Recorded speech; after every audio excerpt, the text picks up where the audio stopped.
My name is Jason Moran at Darling Environmental and Surveying. What I'd like to discuss with you in this segment is a common application of 3D laser scanning, which is called Building Information Modeling, otherwise referred to as BIM or BIM.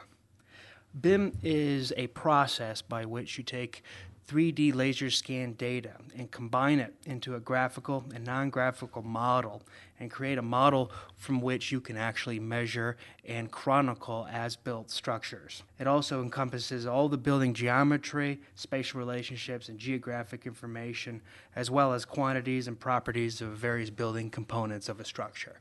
Laser scanning is often used in building information modeling simply because it allows the user to get a higher level degree of accuracy, often scanning objects to within 1/10 of an inch. This allows you to reach a basis of design much more accurate than potentially outdated drawings actually chronicle, or an individual coming in measuring key pieces. And it allows you to achieve an exceptional level of interface detection. Quite frankly, the scan picks up everything. And when you go back to your desktop to model something, you will see things that you probably did not notice in the field. Here's an example of a building information modeling project that we had undertaken for the San Francisco Airport at Terminal 2. What you see in this video is what we call a building information modeling fly-through. Essentially, we're able to animate our model from Revit or Navisworks into something that looks like you're flying through like some type of a roller coaster. What this project was is a 180,000 square foot facility for the San Francisco Airport, which was undergoing massive renovations. And we scanned the entire facility in 20 days on site and over 2 levels. What you see here is we're going down into the crawl space. And yes, this crawl space is only 4 feet high. And yes, we did indeed scan the entire structure, both in the crawl space and at the terminal level. As you can see, there's a number of ductwork and pipe work, wall structures, and if you look at the green level on the floor, you can actually see the topography of the substructure. This is all very important for engineers that are looking at expanding certain areas because there's going to be an enhancement to various items, for example, conduit for electrical works or a sprinkler system. If you're going to be running or putting new assets into a building, you want to know whether or not you're going to have clearance at certain levels. This allows you to have zero ambiguity whatsoever with regard to the position of those assets in your model. Again, you can see we're now going up to the terminal level, and you can see all of the wall systems. You can see all of the I-beam structures. These are very important from a structural perspective because you want to know whether or not certain key areas can be reduced or eliminated altogether. What the 3D laser scanner does is it picks up absolutely everything. Things that you wouldn't even notice are there. And it also picks up smooth lines on various items so you can actually see whether or not it's bowing or it's a straight line. By having a 3D scan, you're able to bring it into a CAD model.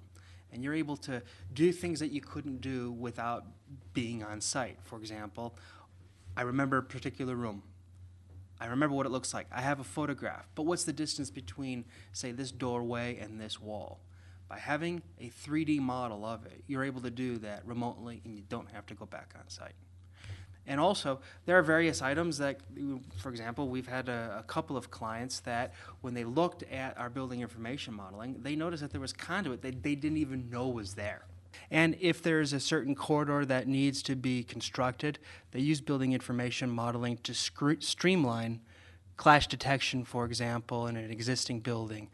Now imagine, if you will, an airport wanted to expand a certain terminal to either accommodate a whole new gate or just more retail space so the airport can get more revenues. What would traditionally have to happen is you have to close off that section and bring in contractors and engineers and architects to come and model what's going on, all at the inconvenience of passengers who are disrupted or potentially closing off whole gates and having them consolidated in other areas of a terminal. Using building information modeling will allow someone to scan the assets and monitor and inventory all the existing components that are within a certain area and minimizing on-site visits of various engineers and architects to figure out things of the best layout of, say, a fire sprinkler system or a security system or route access to various gates. All that can be done remotely, and it can save time as they start constructing something if a certain component or a certain extension is going to clash with an existing asset. They'll know about it beforehand, and that will reduce delays, better for the customers, better for the passengers, and better for the airport. And Surveying is one of the leading companies in the United States for 3D laser scanning. Darling Environmental and Surveying is one of the leading companies in the United States for 3D laser scanning and building information modeling.